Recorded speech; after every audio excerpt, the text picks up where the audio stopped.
কোনো রকম ঝামেলা ছাড়াই মাত্র ১০ মিনিটে বানিয়ে নিতে পারেন এই নাস্তাটি।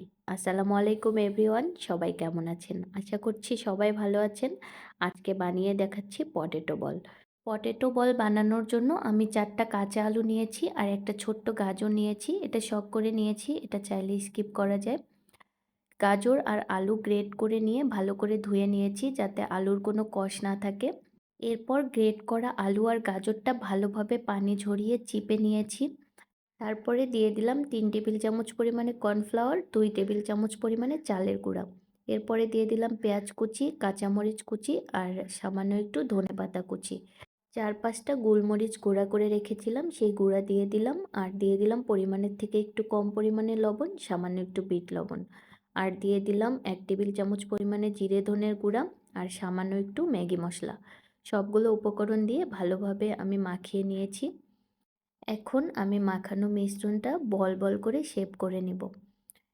ঠিক এভাবে হাতের মধ্যে একটু করে নিয়ে এরকম করে চেপে চেপে দিয়ে গোল করে নিলাম। এই তো হয়ে গেল আমার পটেটো বল। এভাবে সব পটেটো বলগুলো আমি বানিয়ে নিয়েছি। এরপর চুলায় একটা প্যান বসিয়ে দিয়েছি।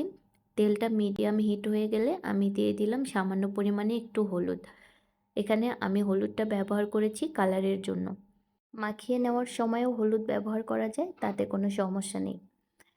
এরপরে আমি পটেটো বলগুলো তেলের মধ্যে দিয়ে এক পাশটা ভাজা হয়ে গেলে একটা ছোট চামচ দিয়ে উল্টিয়ে দিব। এখানে ভয়ের কিছু নেই, এক পাশ ভাজা হয়ে গেলে পটেটো বলগুলো ভেঙে যাবে না। এভাবে ছোট একটা চামচ দিয়ে আমি উল্টিয়ে দিয়েছি। তারপরে আমার পছন্দ মতো একটা কালার চলে আসলে আমি উঠিয়ে নিচ্ছি। এই তো হয়ে গেল চিকেন বল।